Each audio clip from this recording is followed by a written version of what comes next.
Hi, my name is Pierre Tarno. I'm creative director on Absolver, and we're about to see some exclusive Absolver gameplay. So Absolver is an online action game with a focus on a very easy but accessible melee combat system. So the combat in Absolver is inspired by actual martial arts, and we wanted to create a system that was deep but accessible, and in which players could create their own custom combat choreographies. What we're seeing here is a tutorial map in the game. It's very early stage. The player has not been matchmaked with other players yet.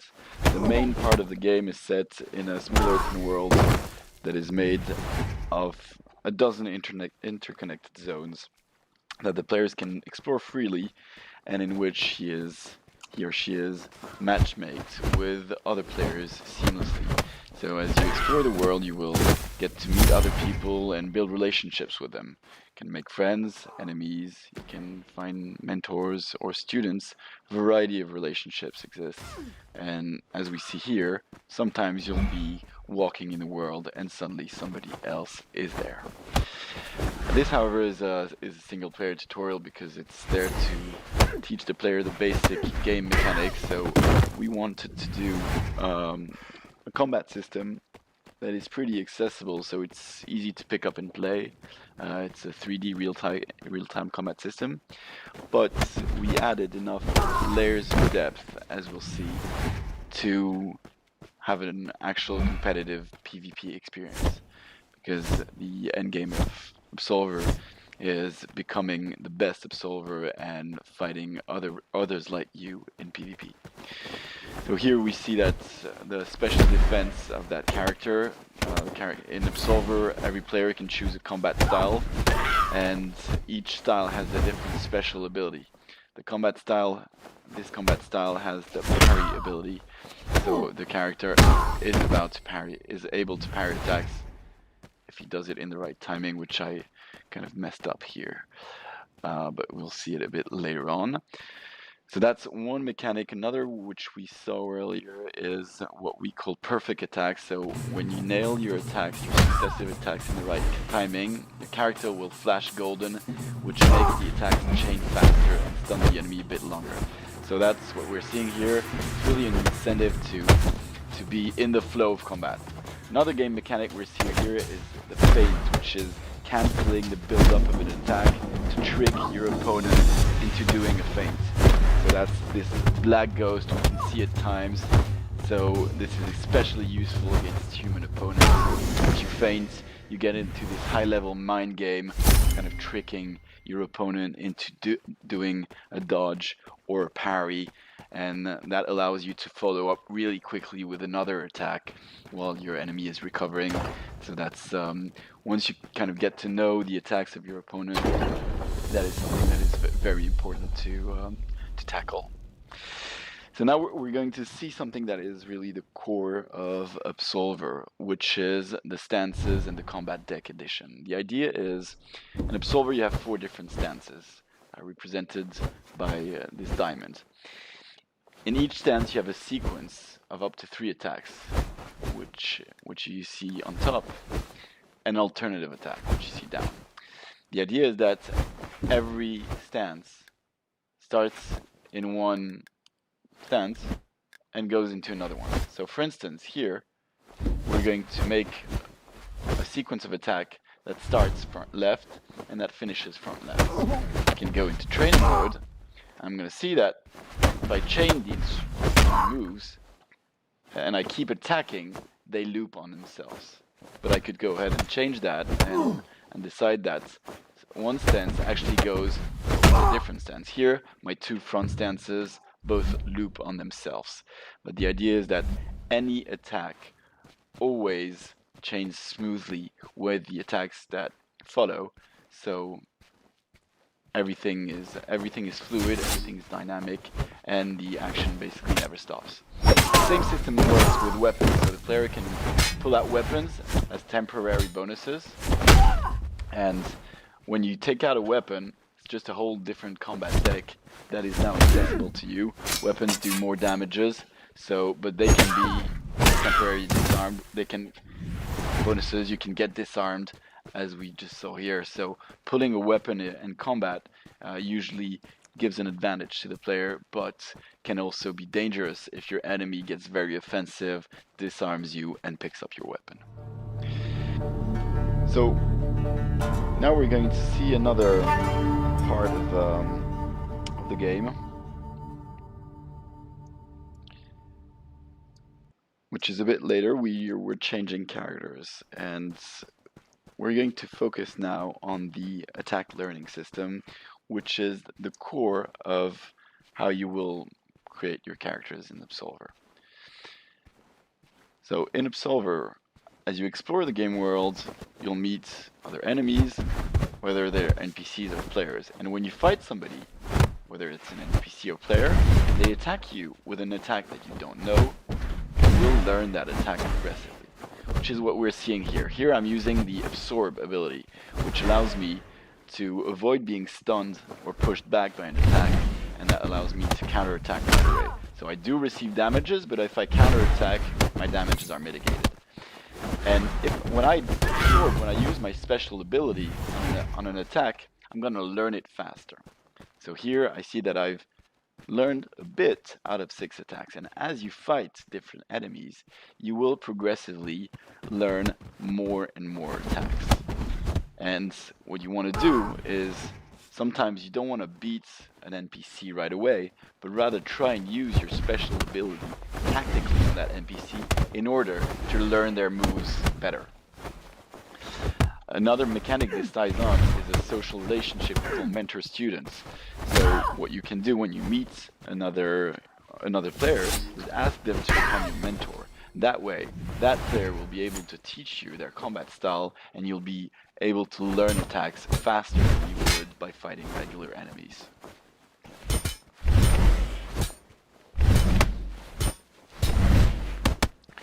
So here I'm trying to absorb the enemy's attack, not to kill it right away. There we go. I've learned some of 3 different attacks. Now this character here seems a bit more dangerous, so I guess I'm gonna be careful in the early stages of combat. Valid tactic is to kind of get to know the moves of your opponent. That way you'll be able to counter the opponent more efficiently. This enemy has a combat style that has avoid as special ability. So my enemy can sidestep, duck under my attacks. He cannot parry or absorb, but he can certainly make these very short and fluid avoidance moves that allows them to follow up really fast and attack me. Every time my attack is a bit too predictable, the enemy ducks under it. So I've got to be careful here, maybe get some feints in order to get the edge in combat. Here I'm taking another stance. My back stance, I know that I have a low attack that allows me to beat that enemy.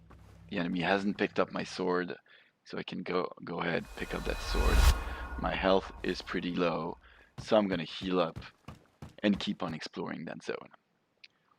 So we're not going to show too much of that zone here, but before we jump to PvP, we wanted to show a bit of the customization system of Absolver. The general principle is that every gear, every piece of equipment, and we've got 9 different equipment categories in Absolver, every piece of equipment has specific parameters of weight and protection.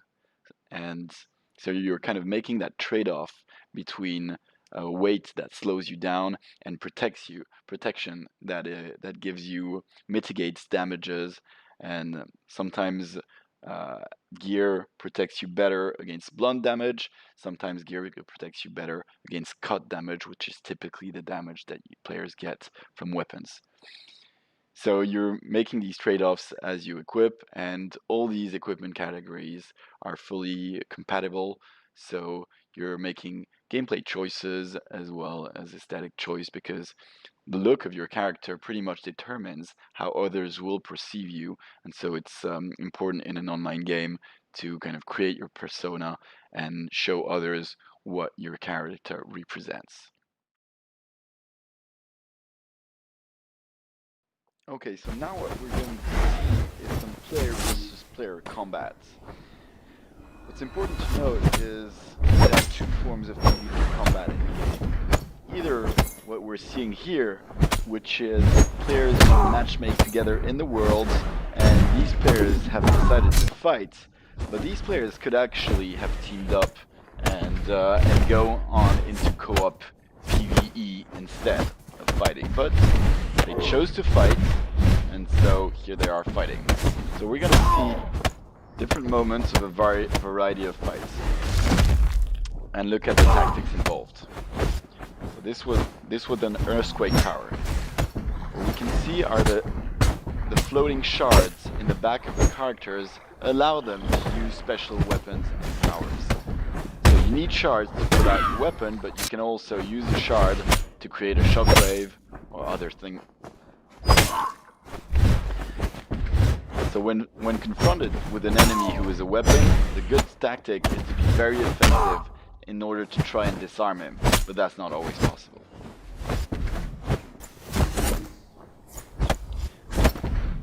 So we have two categories of weapons. This here are the war gloves. The character can change on the fly between war gloves and swords, and as you can see, he can also get disarmed again, and my opponent can pick up his weapon.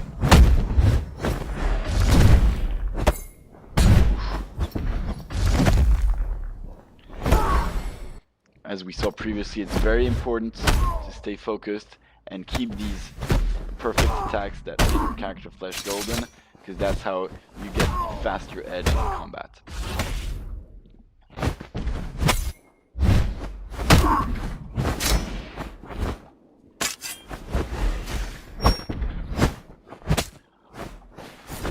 Even though the moves that can be placed in the combat deck all belong to different combat styles, characters can choose to put in their combat deck moves of any style. So you can create something which is a mixed style based on different attacks. Some attacks also have different properties. These attacks that turn you blue can absorb attacks. Some attacks can avoid. Some attacks can interrupt. That was a nice parry done here, followed by a guard break attack. This is a guard break attack again. We see the character's hand flashing red, and he disarms him. He can pick up his war gloves, absorbing a few attacks, and then jumping right in. But the other enemy has pulled out a weapon, and so the odds have shifted again. This is a Moonpike sword. It's a very fragile sword, so it can break pretty easily, but it inflicts heavy cut damage. But the opponent has pushed me back with a shockwave. Here we see a good use of the absorb power. Sometimes the fight takes place near cliffs or precipice, and this creates a combat modifier because you cannot dodge in that direction. Some PvP maps exclusively focus on these dangerous environments in which players may fall. That was a weapon break, followed up by that big absorb haymaker punch. That finishes up the enemy.